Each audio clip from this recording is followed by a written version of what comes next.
Assalamualaikum warahmatullahi wabarakatuh. Selamat siang. Salam sejahtera untuk kita semua. Salam Melayu, salam untuk saudaraku semua yang ada di dalam maupun di luar negeri. Semoga damai selalu. Yang sakit mudah-mudahan cepat sembuh. Yang beraktivitas mendapat rezeki yang banyak dan berkah. Pilpres tahun 2004 ini itu ada Pilpres bagi seorang Prabowo, itu kesempatan terbesar untuk menjadi Presiden Republik Indonesia dengan strategi menggandeng Gibran, yaitu anak mahkota dari Jokowi.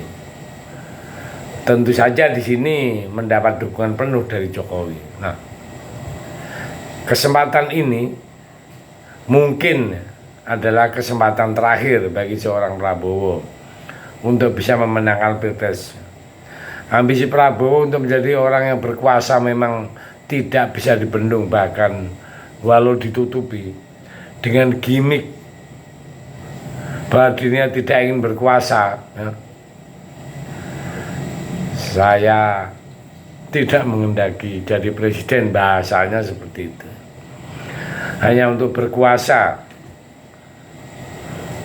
tapi antara mulut dengan hati ketidaksinkronan, sebagai bukti tergambar jelas bahwa dari tahun 2009 hingga saat ini keinginannya untuk berkuasa tidak bisa ditutupi walaupun dirinya selalu kalah dalam kontestasi. Nah, ini kalau bahasa kasarnya, rakyat itu rakyat ya, sebenarnya sudah bosan juga. Karena apa? Setiap pemilu selalu ada foto Prabowo di kertas suara. Dan walaupun saat ini ambisinya yang membuncah tidak selaras hati dengan fisiknya yang sudah semakin ujur, termakan oleh usia. Nah, di sini bila kita amati mulai dari tahun 2009, 2014, 2019, lawan terbesar Prabowo itu bukanlah kandidat capres yang ikut dalam kontestasi. Begitu pula dengan saat ini, lawan terbesarnya Prabowo bukanlah Anies atau Ganjar, melainkan garis tangan. Jadi garis tangannya sendiri itulah lawan terberatnya bagi Prabowo. Sudah berbagai cara dirinya melakukan, mulai dari tebar duit, senyuman,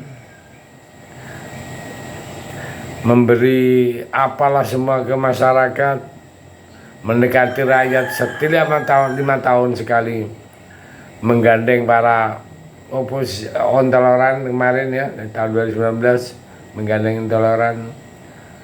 Nah, di tahun 2009 kemarin kan ya rombongan EPI segala macam di belakang Prabowo. Nah, terus semacam kayak drama sarung pahit yang digebuki ternyata operasi muka. Nah, semua dijalankan agar kepengen jadi pemenangnya. Tapi kita lihat ya, kemenangan bukan di pihak Prabowo lagi. Jadi kalau lihat dari sejarah perjalanan ini ya, itu tangan Prabowo tetaplah sama, tidak berubah sama sekali di Pilpres tahun 2024. Saat ini dirinya pun merubah strategi ya, dengan menggandeng Gibran, seorang anak Jokowi, terus membuat gimmick seakan-akan Prabowo itu tidak kasar, seakan-akan lucu. Inilah seorang Prabowo yang ambisinya meledak-ledak tanpa terkontrol. ya. Tapi garis tangan ya tetaplah garis tangan. Untuk menjadi seorang berkuasa dengan alasan yang pernah diimpi-impikan itu semua ditentukan oleh garis tangan. Kalau bahasa agama itu kan Tuhan. Nah, kalau garis tangannya tidak mengendaki jadi presiden, ya apapun yang dilakukan di Prabowo ya tetap aja akan nyangkut. Ada saja kejadian-kejadian alam yang cenderung untuk merusak nama Prabowo. Contoh kasus kemarin yang di Boyolali, pendukung Prabowo dari TNI, ini kan nggak boleh TNI, oknum ya, bukan TNI tapi oknum, menghajar pendukungnya Ganjar sehingga viral. Nah, seperti ini kan di luar dugaan, di luar nalar kita semua. Tahu-taunya nama Prabowo jelek. Nah ini kan namanya alam. Alam.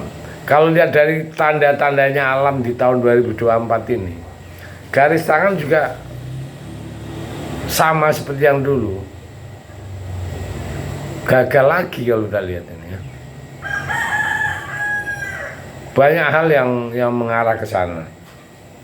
Seperti wakilnya juga, yang sampai julukan Samsul ya. Samsul singkatan dari asam sulfat itu. Tiap hari dibahas orang di media massa. Sehingga apa yang terjadi? Ya tambah negatif gitu loh. Walaupun Gibran yang kena, tapi ini satu pasangan. Mau tidak mau pasangan ini juga jadi pembahasan yang negatif terus. Nah inilah garis tangan yang akan dilawan. Saat ini mungkin di rombongan sana itu sudah berbunga-bunga dengan hasil survei begini bla bla bla bla. Nah, tapi itu belum finish. Kalau terjadi 2 putaran, game over. Karena kemungkinan 01 dan 03 bersatu. Nah ini kan di luar nalar lagi. Yang seharusnya 01 itu merapat ke 02, tapi karena ada kasus serentetan begini, dengan sendirinya alam menghendaki kemungkinan besar 01 jadi merapat ke 03, yang secara logika itu tidak mungkin terjadi, tapi akhirnya pun akan terjadi. Itulah garis alam lagi, garis tangan lagi ya. Ya saya pikir itu. Terima kasih. Merdeka.